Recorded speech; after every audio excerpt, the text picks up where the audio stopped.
شہر نے تاریکی کی چادر اوڑھ رکھی ہے، خاموشی کا راج ہے۔ تھوڑی تھوڑی دیر بعد کسی گاڑی کے گزرنے کی آواز آتی ہے اور پھر خاموشی چھا جاتی ہے۔ دنیا سو چکی ہے مگر جاسوس جاگ رہے ہیں۔ بازار بند ہے لیکن شہر کے کونے کونے میں خفیہ آپریشنز ہو رہے ہیں۔ جس وقت یہ خفیہ آپریشنز ہو رہے تھے اسی دوران ایک بڑی پیش رفت ہونے والی تھی۔ دارالحکومت کے اہم ترین عمارت کے قریب ایک گاڑی آ کر رکی۔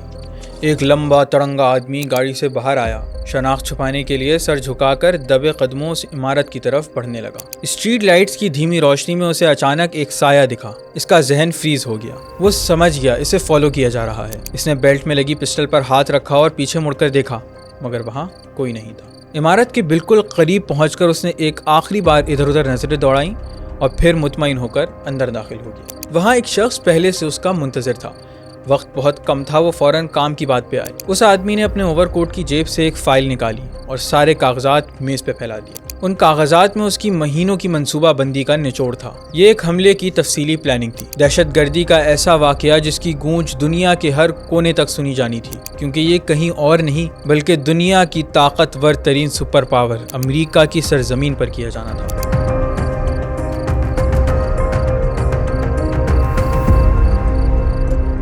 امریکی سرزمین اور دہشت گردی، یہ دو لفظ سنتے ہی آپ کے ذہن میں اسامہ بن لادن کی تصویر آئی ہوگی، لیکن نہیں، یہ منصوبہ ہزاروں میل دور قندار کے پہاڑوں میں نہیں بلکہ امریکی امپائر کے پائے تخت واشنگٹن میں بنایا گیا تھا۔ یعنی القاعدہ اور طالبان واشنگٹن تک آ گئے تھے؟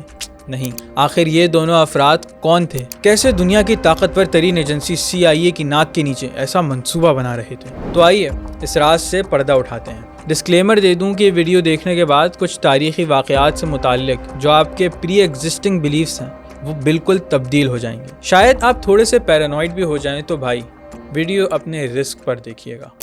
We must guard against the acquisition of unwarranted influence, whether sought or unsought, by the military-industrial complex.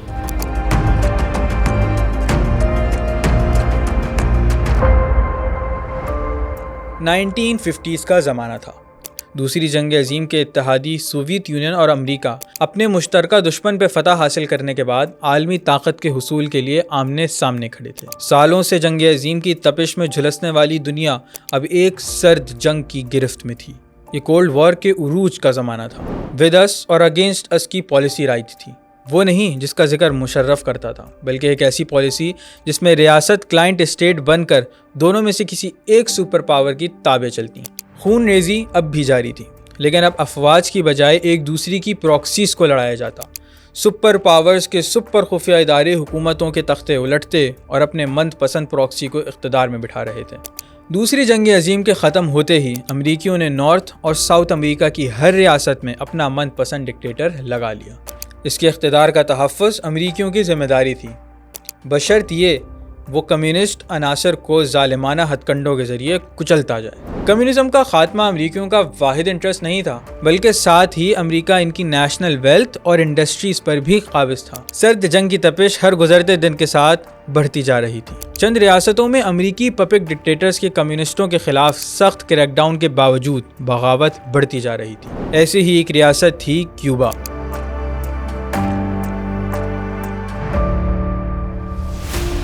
1952 میں امریکن سرپرستی کے ساتھ ڈکٹیٹر بٹسٹا اقتدار میں آیا اور الیکشنز پہ پابندی لگائی، لیکن جلد ہی انڈر گراؤنڈ تحریکوں نے اس کے خلاف مزاحمت کا آغاز کیا۔ انقلاب تیز آنچ پہ پکنے لگا۔ 8 جنوری 1959 کا سورج طلوع ہوا تو سرمایہ دار امریکی اپنے نرم و ملائم بچھونوں پہ آرام فرما رہے تھے اور کیوبا میں سوشلسٹ عوامی انقلاب آ چکا تھا۔ انقلابی مہم کی صف اول میں کھڑا کیوبن سگار سلگاتا ہوا یہ آدمی کیوبنز کا مسیحا فیڈل کاسٹرو تھا۔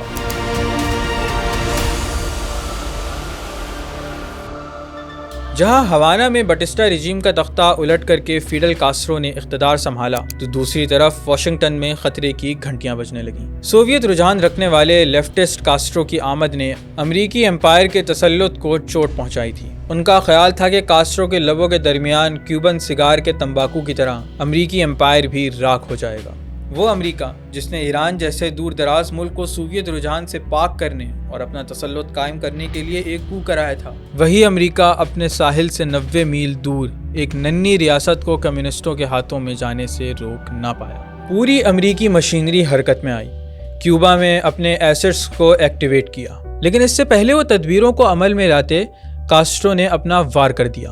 کاسٹرو نے امریکی ایسٹس کو امریکن کمپنیز سے لے کر کیوبا کی ملکیت میں منتقل کر دیا، انڈسٹری کو نیشنلائز کر دیا۔ کیوبن عوام کا استحصال کرنے والی کمپنیاں جو سالوں سے بٹسٹا کے آشیرواد کے ساتھ آپریٹ کر رہی تھیں، انہیں نکال باہر کیا۔ نظام کے بعد سرمایہ بھی امریکہ کے گرفت سے جا چکا تھا، اور پھر امریکہ کو انٹیلیجنس ملی کہ سوویت یونین کیوبا میں اپنی ملٹری بیسز قائم کرنے جا رہا ہے۔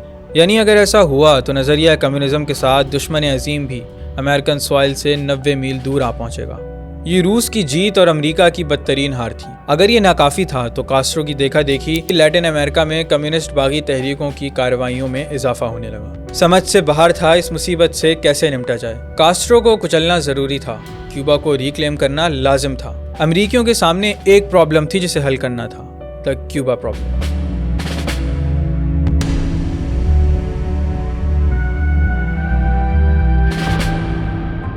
اس پرابلم کو حل کرنے کے لیے امریکہ نے اقدامات لینا شروع کیے۔ سب سے پہلے تو کیوبا پہ ایمبارگو لگا دیا، امریکی ایکسپورٹس بند کر دی۔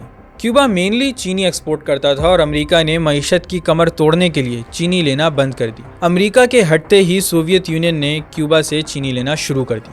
امریکیوں کی ہر چال بیک فائر کر رہی تھی۔ کاسٹرو اور سوویتس میں دوری کی بجائے مزید قربت بڑھ رہی تھی۔ امریکی ڈیپ اسٹیٹ ایک کرائسس میں پھنس چکی تھی۔ منصوبے بننے لگے، خطرناک منصوبے، کاسٹرو کا تختہ الٹنے اور کیوبا میں انتشار پھیلانے کے منصوبے۔ وہ صدر آئزن ہاور کے اقتدار کا آخری زمانہ تھا اور جاتے جاتے اپنے بندہ خاص کو joint chief of staff committee کا چیئرمین لگا گئے۔ یہ عہدہ ایسا ہی ہے جیسے ہمارے ہاں آرمی چیف کا ہوتا ہے۔ چیئرمین بننے والا یہ جنرل ہماری کہانی میں بہت اہم ہے، اس کو یاد رکھیے گا۔ اس کا نام تھا لائمن لیمنٹزر۔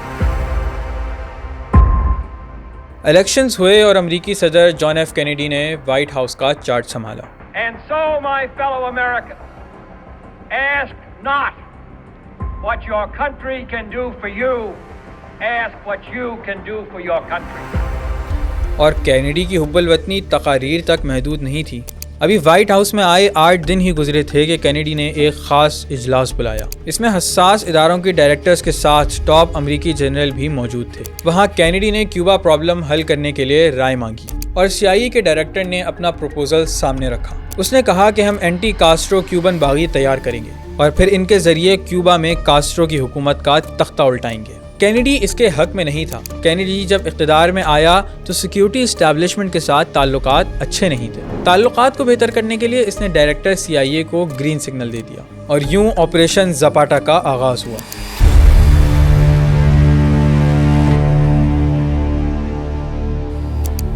CIA کے اثاثے حرکت میں آئے۔ کاسٹرو کی آمد کے ساتھ جو اینٹی کاسٹرو جنگجو امریکہ چلے آئے تھے انہیں راؤنڈ اپ کیا گیا۔ CIA نے پڑوسی ملک گوئٹے مالا کی چوٹیوں پہ ان کے تربیتی کیمپس بنائے۔ یہ وہی ملک تھا جہاں کچھ عرصے پہلے CIA نے کمیونسٹ بغاوت کچل کر اپنا من پسند ڈکٹیٹر لگایا تھا۔ اگلے چند مہینوں میں CIA نے 1500 باغیوں کی منی آرمی تیار کی۔ اس گروہ کو بریگیڈ 2506 کا نام دیا گیا اور پھر 17 اپریل 1961 کے دن بریگیڈ 2506 نے کیوبا کے ایک جزیرے پہ حملہ کر دیا۔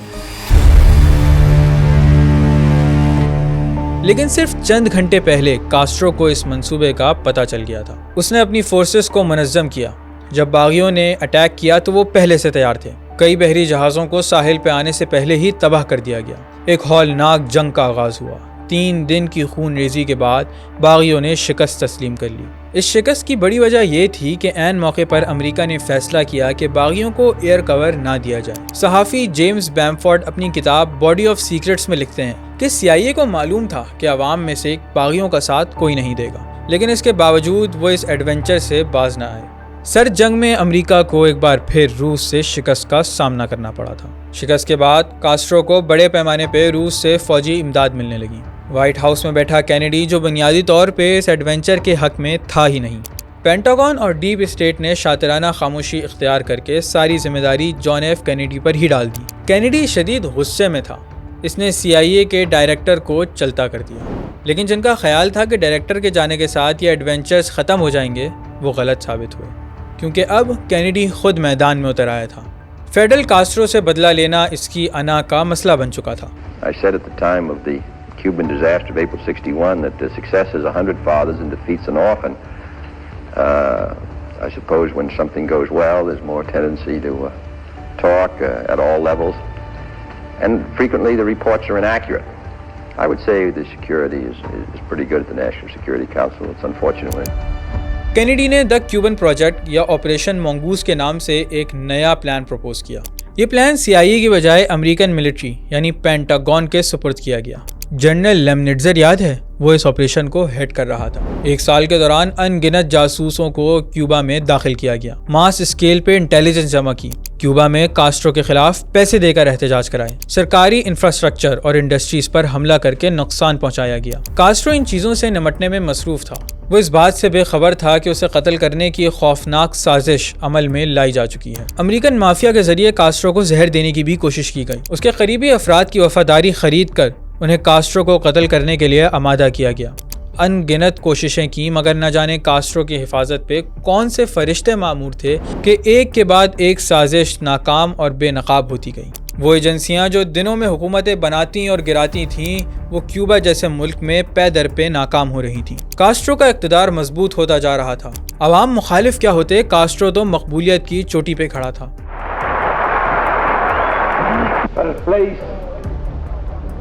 I'm not happy of being so far from you.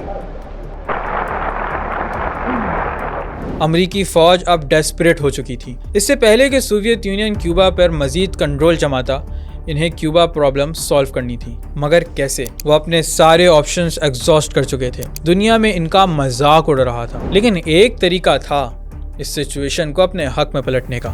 کہتے ہیں نا، جب ہاتھ میں ہتھوڑا ہو تو مسائل کیلوں کی طرح دکھتے ہیں. امریکی ملٹری کے پاس اپنی ملٹری مائٹ کی صورت میں ایک ہتھوڑا تھا اور کیوبا ایک انتہائی ڈھیٹ کیل کی طرح دکھ رہا تھا.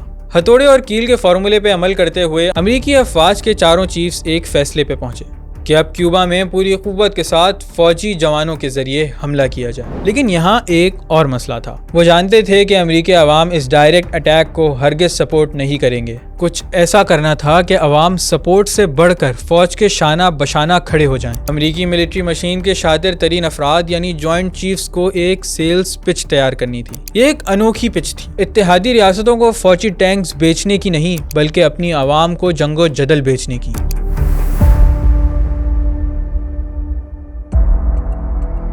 پینٹاگون کی عمارت کے ایک خاص کمرے میں امریکی فوج کے جوائنٹ چیفز سر جوڑے بیٹھے ہیں. اس کمرے کو دی ٹینک کہا جاتا ہے. پینٹاگون جہاں امریکی سویلینز کے خلاف ہر خطرے اور حملے کو ناکام بنایا جاتا ہے، وہ ادارہ جسے عوام کو تحفظ دینے کے لیے ٹیکس پیئر کی خطیر رقم دی جاتی ہے، آج وہیں پر امریکی شہریوں کو ایک جنگ بیچنے کا پروپوزل تیار ہو رہا تھا. بالآخر جوائنٹ چیفز کی میٹنگ مکمل ہوئی. ایک پلان پہ اتفاق رائے ہوئی. جنرل لیمنٹزر سمیت چاروں چیفز نے سائن کر کے اس آپریشن پر مہر لگا دی. اتنی مکاری سے اس آپریشن کی منصوبہ بندی کی گئی تھی کہ اسے دیکھ کر ابلیس بھی شرما جائے.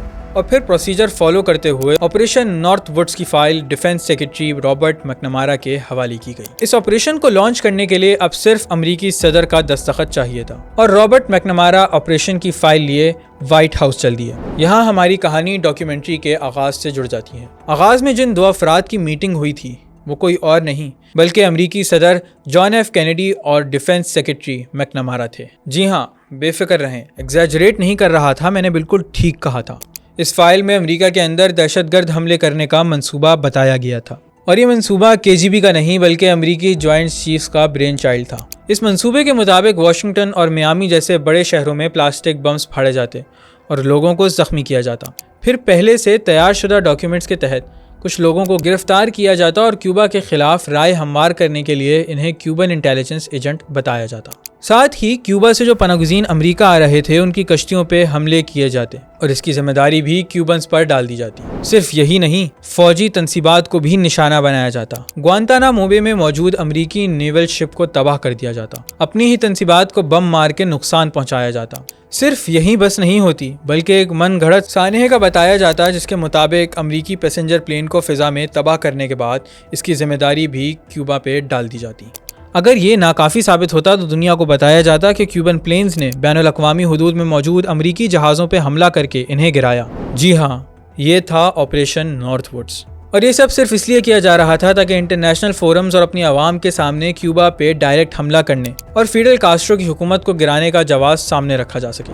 ظاہر ہے جب امریکی عوام کا جانی نقصان ہوتا اور پوری دنیا کیوبا کو اس کا ذمہ دار ٹھہراتی تو وہ اپنی ملٹری سے کیوبا پہ حملہ کرنے کی ڈیمانڈ کرتے۔ واشنگٹن کی شاہانہ کوٹھیوں میں بیٹھے مکار جرنیلوں کی انا کو تسکین پہنچانے کے لیے ان گنت کیوبنز اور امریکنز مارے جاتے ہیں۔ یہ تھا آپریشن نارتھ ووڈز کا خلاصہ۔ ہاں، ریئل پولیٹک کے اعتبار سے بات کریں تو منصوبہ بہترین تھا۔ انٹرنیشنل لاء کے مطابق چونکہ کیوبنز نے امریکہ پہ حملہ کیا تھا تو روس بھی کچھ نہ کر پاتا اور کاسٹرو کو بھی تخت سے تختہ تک پہنچا دیا جاتا۔ اور جانتے ہیں آپریشن نارتھ ووڈز کبھی نہیں ہوا۔ کینیڈی نے یہ منصوبہ ریجیکٹ کر دیا۔ مورخین کہتے ہیں اگر وائٹ ہاؤس میں کینیڈی کی بجائے نکسن موجود ہوتا تو تاریخ کسی اور طرح لکھی جاتی۔ کینیڈی جرنیلوں کے عزائم کے سامنے کسی آہنی دیوار کی طرح ڈٹ کر کھڑا ہو گیا، لیکن قسمت کی ستم ظریفی دیکھیے کہ صرف 1.5 سال بعد اسے انتہائی پراسرار طور پہ قتل کر دیا گیا۔ اس قتل کی حقیقت دنیا آج تک نہیں جان سکی، لیکن ماہرین اسے کینیڈی اور ملٹری کے اختلافات اور موساد سے ملاتے ہیں۔ اس پہ تو ایک الگ ویڈیو بن سکتی ہے، کیا خیال ہے؟ خیر 1997 میں خاموشی سے اس آپریشن کی تفصیلات کو ڈی کلاسیفائی کر کے پبلک آرکائیو میں ڈال دیا گیا، لیکن دنیا کو اس بارے میں تب پتہ چلا جب جیمز بیمفورڈ نے اپنی کتاب باڈی آف سیکریٹس میں اس راز سے پردہ اٹھایا۔ بہرحال 1962 میں کاسٹرو نے امریکہ کے جارحانہ اقدامات دیکھتے ہوئے روس کو اپنے نیوکلیئر وار ہیڈز کیوبن سرزمین پہ رکھنے کی اجازت دے دی۔ ظاہر ہے واشنگٹن میں کوہرام مچ گیا۔ اس واقعے کو دنیا کیوبن میسائل کرائسس کے نام سے جانتی ہے، اور جانتے ہیں اس کرائسس کے دوران اگر کینیڈی بیچ میں آ کر اپنی سفارت کاری کے جوہر نہ دکھاتا تو ایک نیوکلیئر جنگ چھڑ جاتی۔ بہرحال اس کرائسس کو ڈیفیوز کرنے کے لیے جو معاہدہ ہوا اس کی ایک شق یہ بھی تھی کہ امریکہ کیوبا پہ کسی صورت حملہ نہیں کرے گا۔ ویسے کیا کریکٹر تھا فیڈل کاسٹرو کا، اپنی حکومت بچانے کے لیے 2 سپر پاورز کو نیوکلیئر وار کے دہانے پہ لے گیا اور پھر 2008 میں اپنی مرضی سے حکومت سے دستبردار ہو کر اپنے بھائی کو اپنی کرسی پر بٹھا دیا۔ آپریشن نارتھ ووڈز مسترد ہوئے 63 سال گزر چکے ہیں، لیکن آج امریکی ریاست کینیڈی کی بجائے جوائنٹ چیفز کی پالیسی پہ عمل کرتی نظر آتی ہے، اور شاید ایک سے زیادہ مرتبہ من گھڑت واقعات یا فالس فلیگ آپریشن کے ذریعے امریکہ نے دوسرے ممالک پہ حملہ کیا ہے۔ سمجھنے والے میری بات سمجھ جائیں گے۔ On my orders, the United States military has begun strikes against Al-Qaeda terrorist training camps and military installations of the Taliban regime in Afghanistan. I take the fact that he develops weapons of mass destruction very seriously.